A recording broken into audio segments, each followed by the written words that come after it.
Assalamualaikum warahmatullahi wabarakatuh. Halo para seniman poligonal, dimanapun kalian berada, semoga kalian diberikan kesehatan dan dimudahkan dalam mencari rezeki. Amin.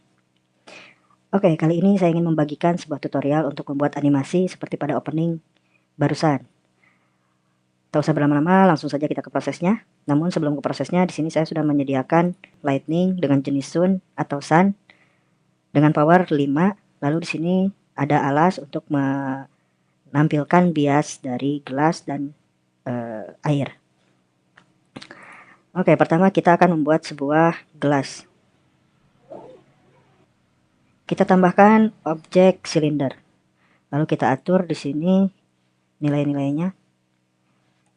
Nah, setelah seperti ini kita masuk ke edit mode. Lalu pilih face. Kita pilih bagian atasnya. Lalu kita insert.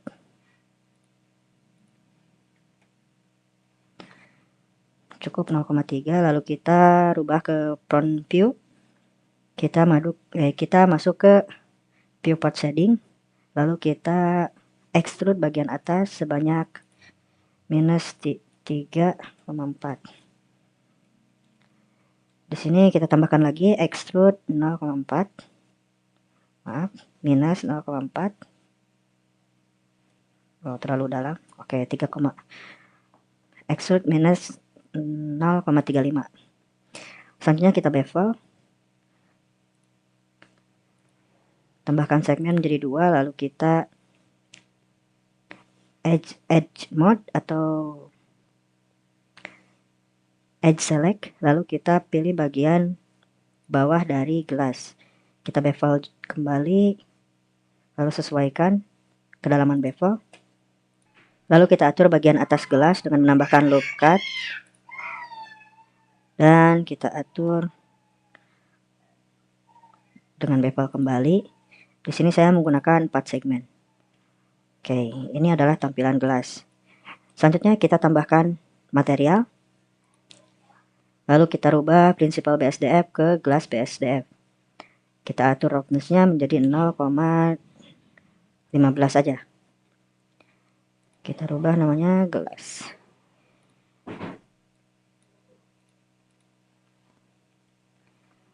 Oke, selanjutnya kita cek dulu apakah sudah sesuai. Kita rubah ke render cycle. Nah, gelasnya sudah cukup bagus. Kita pindah ke viewport shading. Lalu kita rubah lagi ke if. Dan di sini saya akan membuat untuk animasi air. Di sini kita tambahkan objek UV sphere, lalu kita scale. Kita pindahkan agar lebih ke atas. Kita pindahkan sebanyak 5 sumbu Z. Lalu kita ke Physics Properties. Di sini kita klik Fluid. Lalu tipenya Flow. Smoke-nya menjadi liquid, lalu geometri menjadi inflow. Oke. Di sini kita rubah namanya menjadi flow. Lalu kita tambahkan domain.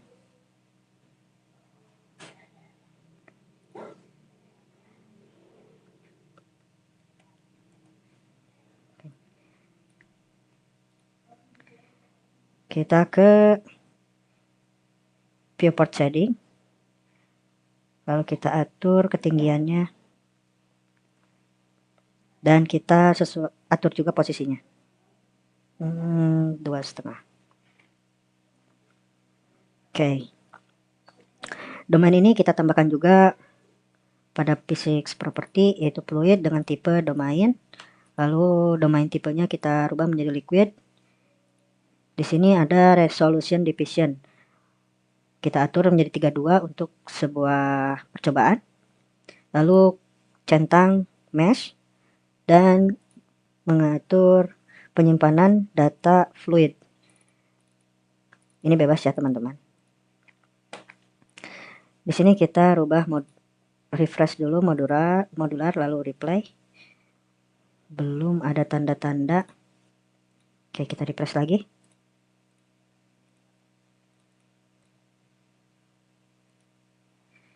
Nah, di sini sudah terlihat tanda bahwa air atau objek air sudah terlihat. Jadi ketika kita play langsung ada animasinya. Namun di sini gelasnya masih belum bisa menampung atau belum diatur agar bisa menampung air yang keluar dari P-Sphere atau flow. Caranya kita klik glass, lalu fluid, lalu kita rubah type-nya menjadi efektor collision. Oke. Setelah itu kita refresh lagi dengan rubah ke modular lalu reply. Kita ke frame awal.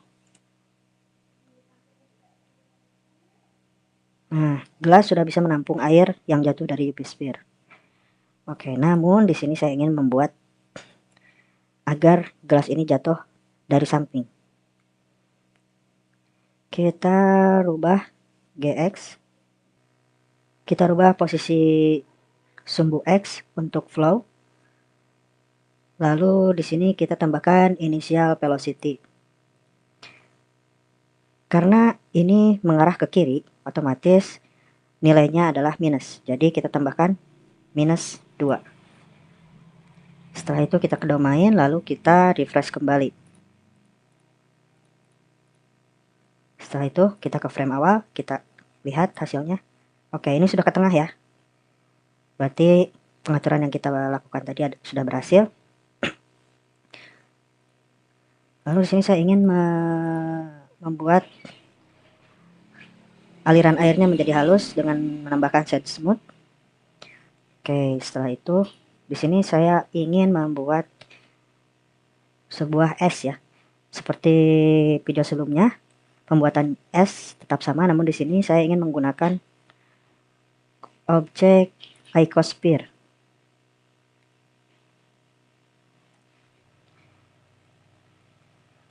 Di sini ini tampilan icosphere yang sudah ditambahkan. Lalu kita tambahkan material dan kita pergi ke shader editor. Di sini kita rubah akan menjadi S dengan IOR default S yaitu 1,309. Lalu transmission kita tambahkan menjadi 1, kita tambahkan orange, noise, lalu tambahkan tekstur koordinat. Di sini kita sambung-sambungkan. Kita buat scale pada noise tekstur menjadi 2, lalu dikali menjadi 15. Kita rubah color ramp. Di sini kita rubah posisi menjadi 0,5 dan warnanya menjadi abu-abu. Dan yang putih kita rubah posisi menjadi 0,75. Kemudian color sambungkan ke roughness. Dan di sini saya menduplikat color ramp, lalu menambahkan dump. Normal ketemu normal. Color ketemu height, di sini 0,2. Lalu dump sendiri saya duplikat dengan strength-nya 0,15. Di sini kita tambahkan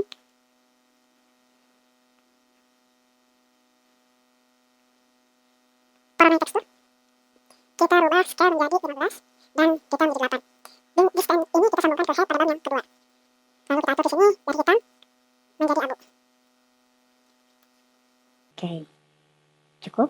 Kita ke 3D viewport, lalu kita ke render preview. Kita rubah ke cycle.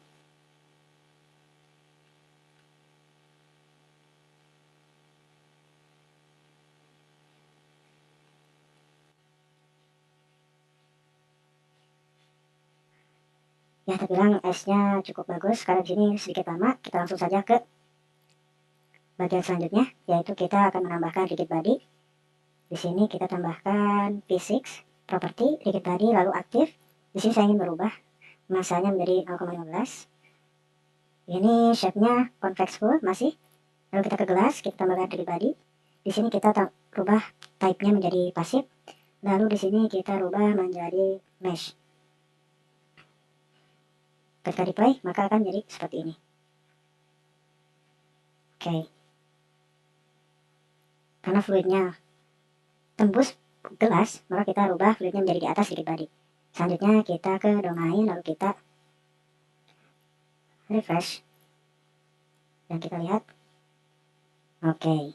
Nah, di sini masalahnya adalah es tertembus oleh air. Nah, oleh karena itu kita tambahkan fluid, lalu efektor seperti pada gelas. Kita kembali ke domain, lalu kita refresh kembali. Oke. Nah, sudah cukup. Sekarang kita akan membuat material air pada domain. Di sini saya akan menggunakan shader editor. Roughness-nya menjadi 0. IOR default untuk air 1,333. Lalu transmisinya saya tambahkan dan alpha-nya saya rubah menjadi 0,9. Di sini saya tambahkan volume absorption. Kita masukkan ke sini 0,15 saja. Nah, di sini saya ingin menggunakan air dengan warna yang berbeda dari air yang biasa. Di sini saya ingin menambahkan warna kuning.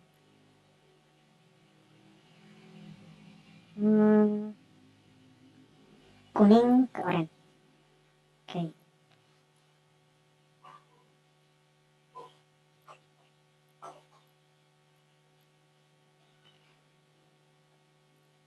Coba kita lihat dulu hasilnya seperti apa. Kita pergi ke cycle. Oke, airnya sudah cukup. Selanjutnya, oh ya, ini kita rubah dulu namanya menjadi S. Setelah itu, nah di sini saya ingin membuat animasi es yang terlebih dahulu jatuh ke gelas lalu disusul dengan air yang jatuh. Caranya bagaimana? Kita langsung saja ke flow, basic properties. Lalu di sini kita lihat di mana, di frame berapa? Oke, di frame 42 ya. Use flow. Lalu kita klik arah panah kanan, lalu kita beri insert keyframe.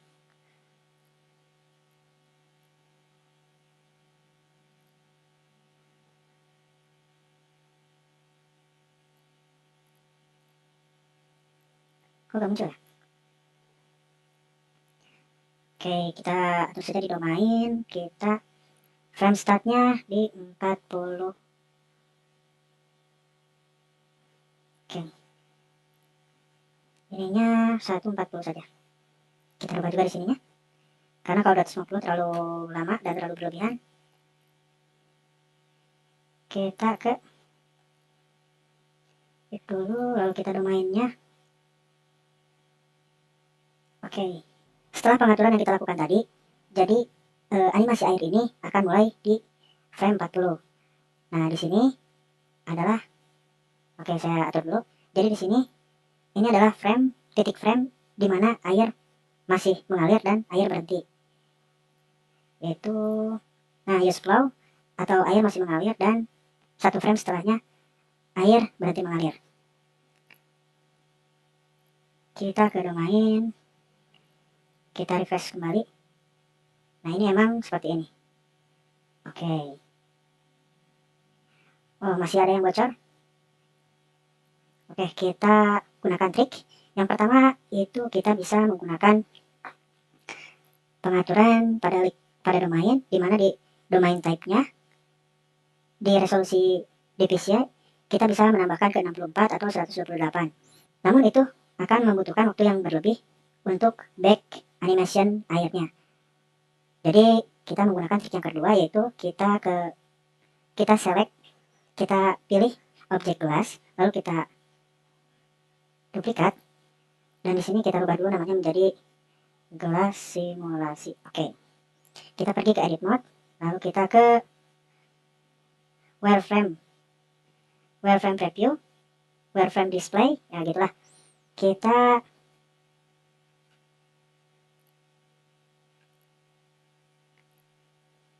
alt shift pada bagian samping.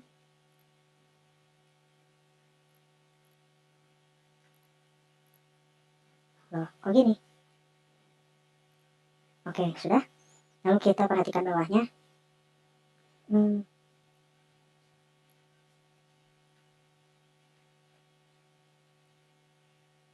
Oke. Di sini kita tambahkan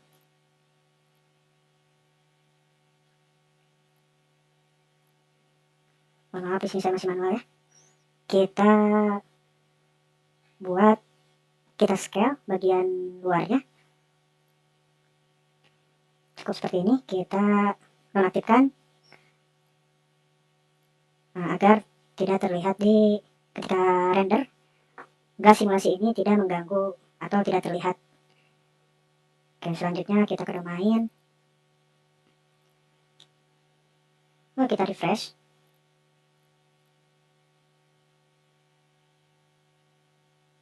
Nah, sudah tidak ada yang bocor.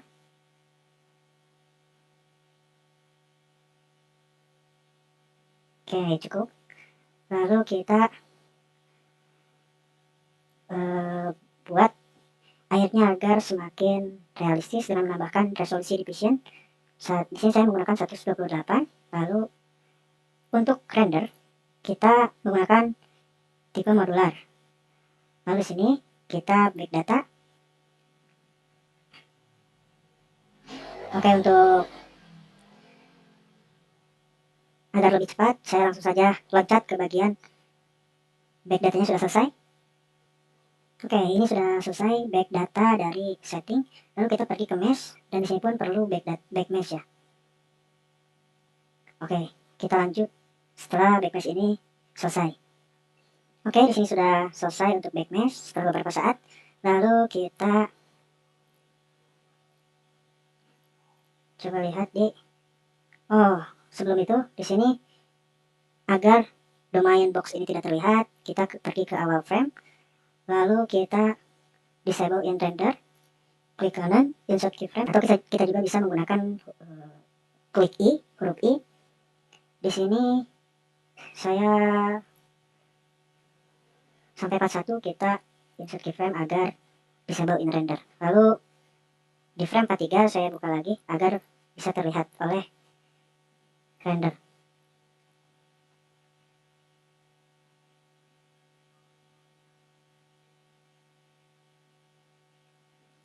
Selanjutnya setelah dirasa sudah cukup bagus, kita langsung saja ke render. Nah, di sini agar cepat saya menggunakan 7 sampel.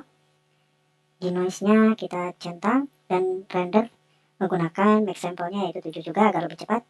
Dan di sini saya menggunakan 24 fps, frame start 1 dan end 40 sesuai.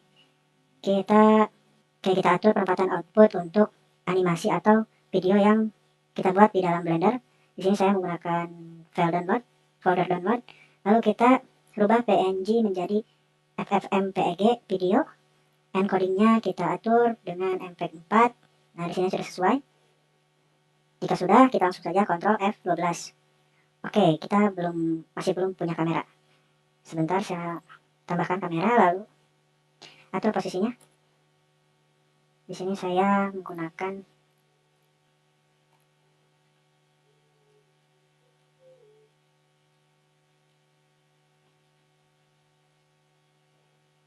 segini cukup apa ya? Nah, segini saja lah. Oke, setelah sesuai, kita langsung saja gas render dengan mengklik Ctrl F12. Render menggunakan cycle membutuhkan cukup beberapa waktu, sedikit lebih lama dari menggunakan render if. Jadi untuk mempersingkat waktu, saya langsung saja ke hasilnya. Terima kasih buat kalian yang sudah mengklik channel ini dan menonton sampai akhir. Jangan lupa tinggalkan jejak kalian dengan comment, like, and subscribe agar saya semakin semangat membuat video atau konten seperti ini. Terima kasih dan see you next video. Oke, sahabat seniman poligonal, inilah yang kalian tunggu-tunggu dan inilah hasilnya.